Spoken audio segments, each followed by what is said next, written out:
No dia 2 de dezembro próximo, Minas Gerais completa 300 anos. É a data em que o rei de Portugal, Dom João V, assinou alvará, criando a capitania de Minas Gerais, desmembrando-a da antiga capitania de São Paulo e Minas do Ouro, que havia sido criada em 1709. Mas essa data que é importante, porque Minas aparece pela primeira vez como território no desenho político da coroa portuguesa, nós podemos fazer uma análise não só histórica, como econômica do que isso representou, mas sobretudo do que foram esses 300 anos na formação mineira, não é isso? Bom, Minas Gerais tem vários pioneirismos. Um primeiro deles, eu diria, que é pelo território mineiro, que se deu a ocupação pioneira do território interior do Brasil colônia, não é isso? Até então, a civilização portuguesa tinha ficado na praia. O primeiro historiador brasileiro, foi Vicente Salvador, que escreveu sobre os primeiros 150 anos, ele dizia que a civilização portuguesa até então tinha sido caranguejo, ou seja, nunca tinha saído da praia. E quando saiu, fixando arraiais, povoados, territórios, estradas, o fez pelo território mineiro. Na verdade, incentivado muito pela coroa portuguesa, muito preocupada com a não descoberta de ouros ou pedras preciosas do lado de cá, do Tratado de Tordesilhas, quando do lado de lá, no Baixo Peru, na Bolívia, Potosí, em Cusco, se haviam descoberto pelos espanhóis, não é isso? Muito ouro e muita prata. Os historiadores concordam em que o início de Minas Gerais, da ocupação, ocorre com a bandeira de Fernão Dias Paz, que sai em 1674 de São Paulo, sobretudo das vilas de São Vicente de São Paulo, do Planalto do Piratininga, em São Paulo. O percurso que a bandeira de Fernão Dias Paz faz é esse do caminho velho da Estrada Real, não é isso? Passa em vários locais, chega aqui em São João del Rei, ali segue o Rio Paropeba e vai estacionar aqui no Sumidouro, uma vila do Sumidouro, do lado de uma outra vila chamada Fidalgo, hoje no município de Pedro Leopoldo. E ali manda expedições pela Minas Gerais inteira, chega até o Cerro, é fundador do Cerro e também de Itamarandiba, o Cerro que vai ser um núcleo colonizador de toda aquela região, inclusive do famoso Arraial do Tejuca, que é hoje Diamantina. Borba Gato, que era genro do Fernão Dias, vai fundar mais tarde um pouco, após alguns conflitos ali, também de ocupação territorial, de ouro, etc., vai fundar o Sabarabuçu, Sabará, né, já no Rio das Velhas, e que permite que se faça uma viagem no território interior mais de Minas, procurando as nascentes do Rio das Velhas. O Rio das Velhas nasce no município de Ouro Preto, numa região chamada Cachoeira das Andorinhas, na vertente leste da Serra do Espinhaço, que domina ali aquele perfil do Ouro Preto. O nome Espinhaço foi dado pelo Barão de Schwegg, um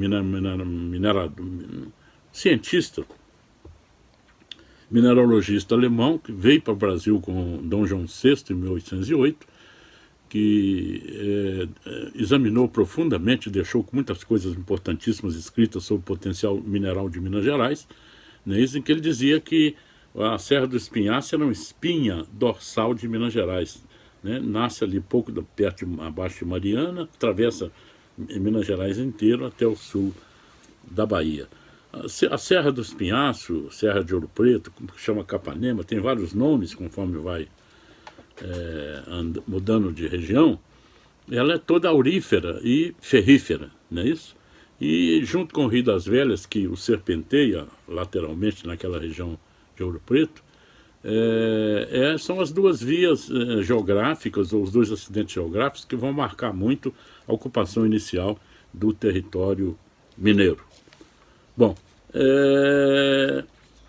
logo após a descoberta do ouro, que ocorre aí entre 1696 e 1700, sobretudo em várias outras regiões e não só no Vale do Tripuí. O Vale do Tripuí é o rio Tripuí, que nasce nas cabeceiras de Ouro Preto, atravessa Ouro Preto, naquele córrego do Funil, e vai desaguar no Rio do Carmo e Mariana. Ocorrem a região gente de todo tipo. Evidentemente que os primeiros ocupantes eram os bandeirantes paulistas, mas vem logo portugueses, vem pernambucanos, vem baianos, gente de toda espécie, de toda aventura, atrás da busca do ouro, que era o ouro de aluvião, aquele que se colhia nos rios e riachos, não é isso? Provocados pela erosão, escorriam da serra de Ouro Preto, lá, Serra do Espinhaço, e era encontrado no leito dos rios e riachos, não é isso? Evidentemente que era uma serra pelada, né? Uma loucura de gente, aventureiros de toda espécie ali. E em 1707 a 8 dá-se um primeiro grande conflito, que chamamos de Guerra dos Emboabas. Emboabas era um nome que os portugueses davam, que os paulistas davam aos portugueses que chegavam. E os paulistas se achavam donos da terra, porque chegaram ali primeiro e não queriam, evidentemente, presença de estrangeiros.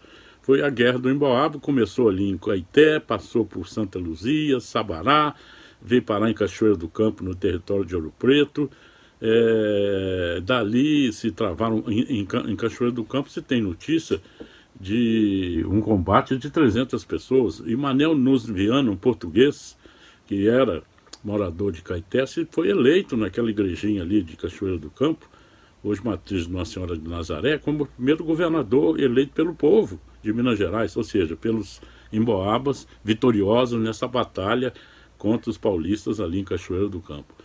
Esse conflito se prolonga bastante e vai terminar na região da comarca do Rio das Mortes, em São João del Rei, então São José del Rei, Tiradentes, não é isso? E com vários episódios, inclusive trágicos, como foi, por exemplo, o famoso episódio do Capão da Traição, em que vários paulistas rendidos acabam sendo sacrificados ali perto do Rio das Mortes, perto da entrada de São João del Rei. Mas, enfim, Minas Gerais sempre foi rebelde, libertária, não é isso? Não só no século XVIII, mas até no século XIX, nós temos notícias de quase todas as cidades históricas foram rebeldes, tiveram rebeldias, insurreições, etc. E tal. Então esse clima de insurreição, em função até da inépcia da coroa portuguesa, que queria tirar o ouro e se beneficiar disso o mais rápido possível, e não permitiam escolas ou desenvolvimento industrial e econômico na colônia, não é? Bom, a coroa portuguesa, já numa primeira tentativa de organizar o governo colonial, em função, sobretudo, pela Guerra dos Emboabas, em 1709 cria a capitania de São Paulo e Minas do Ouro, não é isso? E manda para cá o governador Antônio de Albuquerque, que era um homem muito pacificador e conseguiu, através de uma ação conciliatória, pacificar razoavelmente a colônia. Ele fica apenas 2 anos, é substituído pelo governador Dom Brás Baltazar da Silveira, que fica vários outros anos, mas por volta de 1717, a coroa portuguesa, insatisfeita com a cobrança dos impostos devidos, resolve mandar para Minas Gerais, como governador, o conde de Assumar, Dom Pedro de Almeida, que chegou com a orientação de cobrar o quinto do ouro, não é isso? Todo o ouro colhido tinha que passar pela Casa das Fundições, ou Casa dos Contos, né?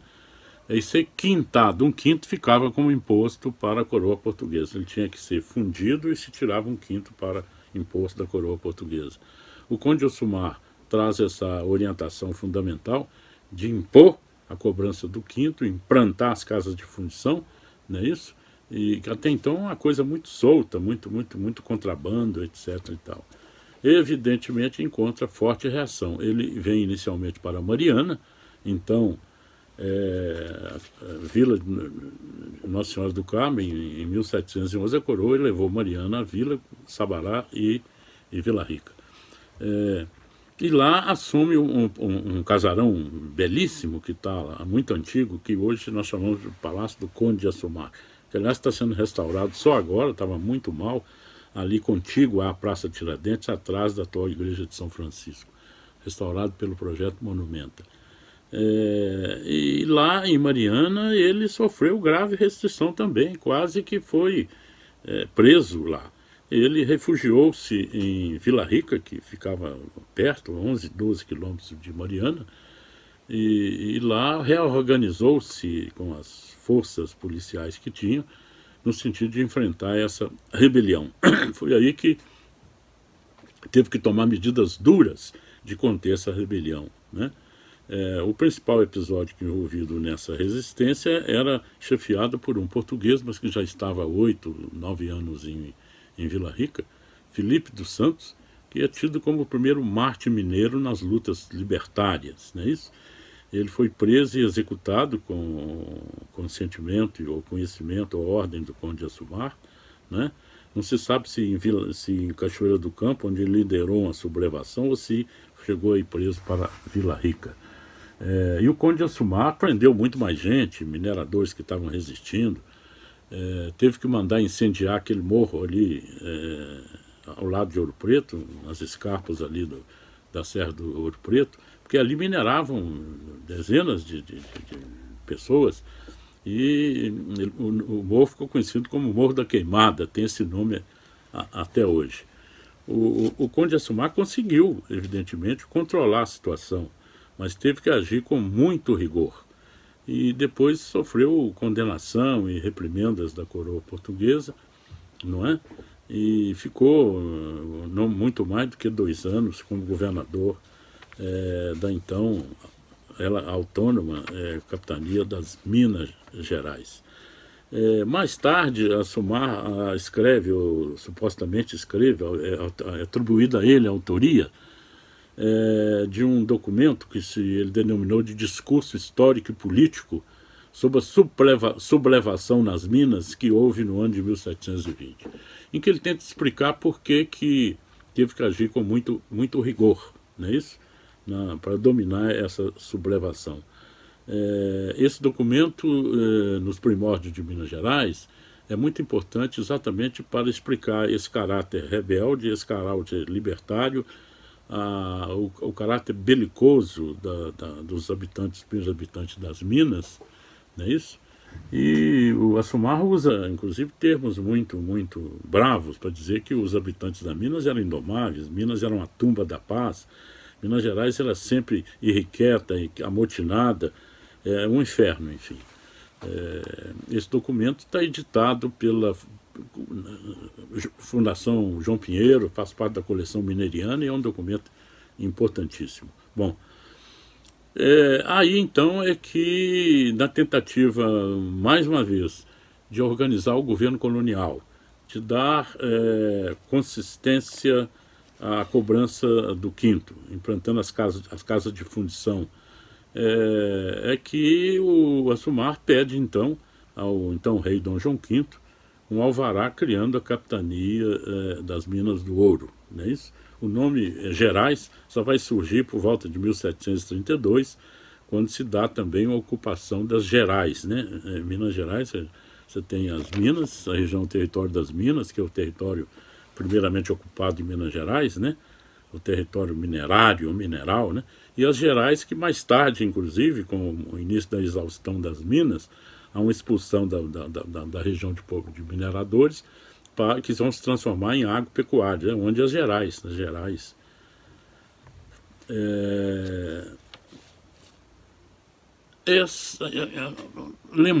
Celebrar os 300 anos da criação de capitania de Minas Gerais é muito importante no sentido que possa ser feito também uma análise crítica, uma reflexão crítica do que foram esses 300 anos, não é isso?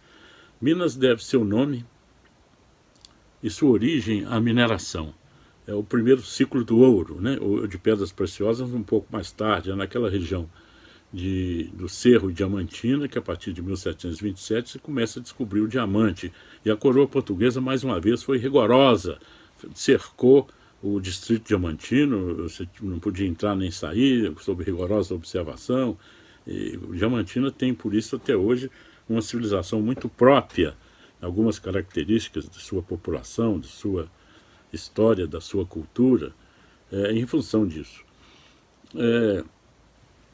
Mas essa reflexão é muito importante, não é isso? E que eu acho que é o que tem que ser feito com um pouquinho mais de dedicação, de estudo, de análise, para que possamos comemorar, lembrar, refletir bem sobre o que representa essa data de 2 de dezembro de 1720, que estão fazendo agora 300 anos, né? É bom lembrar que em 1911 realizou-se em Estocolmo, sob inspiração e patrocínio do Roosevelt, que era o presidente dos Estados Unidos, um primeiro congresso internacional sobre ferro e minério de ferro, em Estocolmo. Lá compareceram os principais países interessados na indústria siderúrgica nascente. Lá estiveram Orville Derby, era um americano sediado no Brasil, que presidia o Instituto Geológico Brasileiro, e um professor da Escola de Minas, geólogo, Gonzaga de Campos.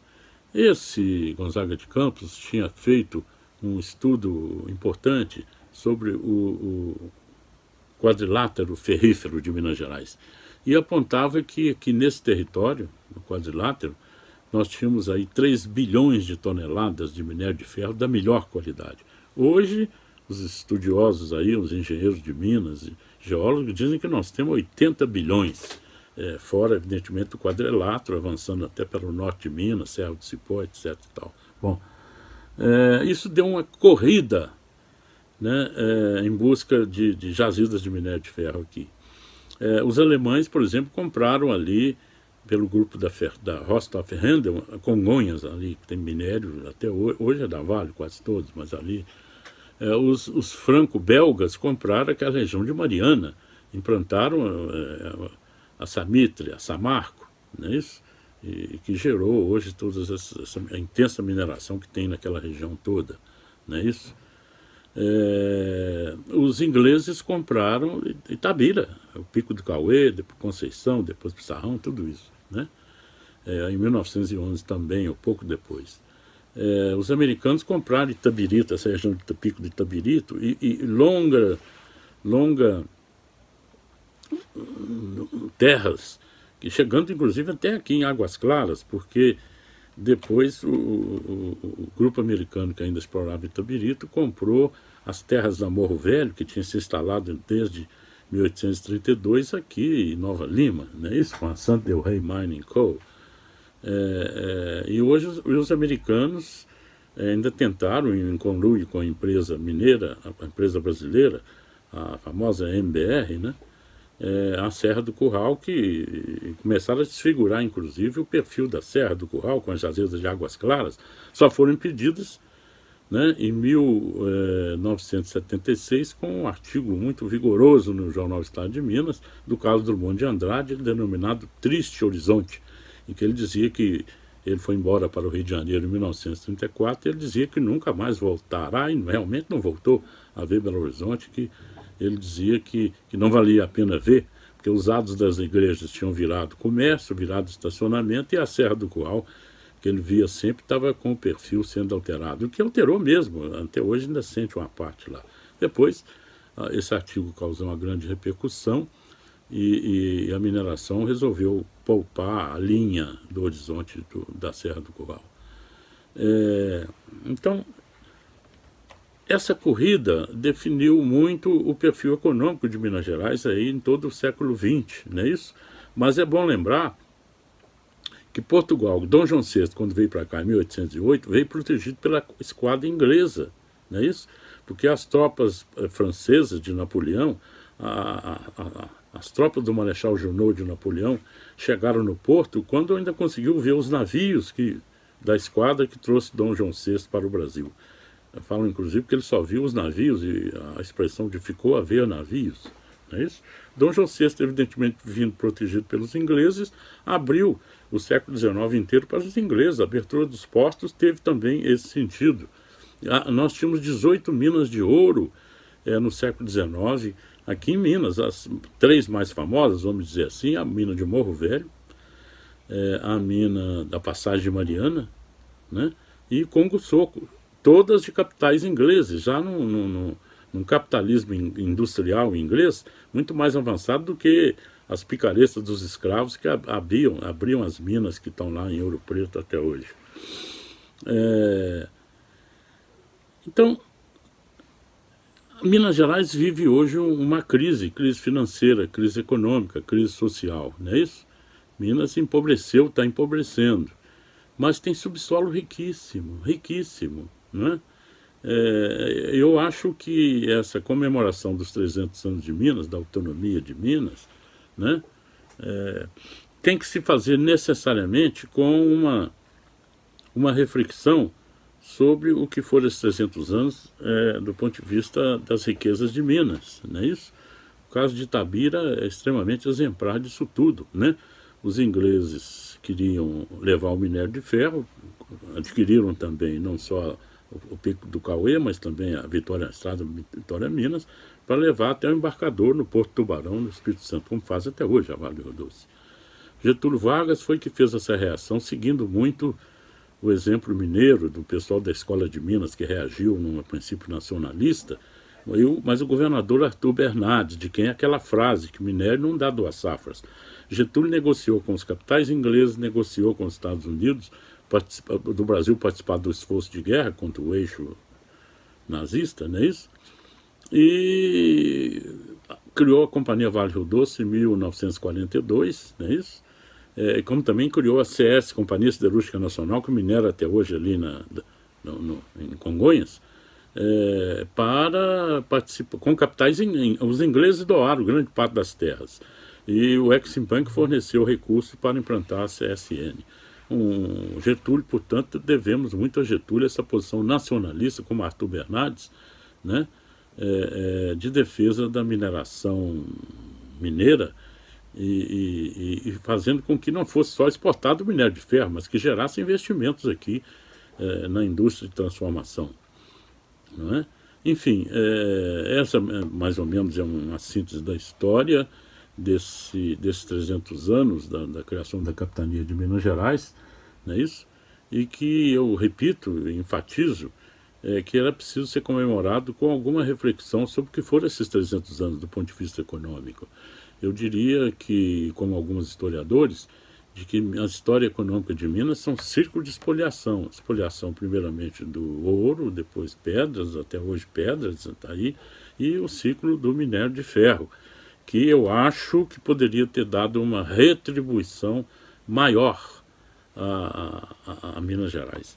O royalty do minério, a contribuição especial aos municípios mineradores, era de 2, mas que por ação jurídica as mineradoras pagavam 1,2, incorporavam patrimônios que eles tinham feito na região, como tirando da CEFEM, né, que é o royalty. Hoje é 3,5 sobre a renda bruta. Então os municípios vão receber muito mais. É preciso que os municípios continuem contando com o apoio das próprias mineradoras, no sentido de conseguir retribuições maiores do que ficam.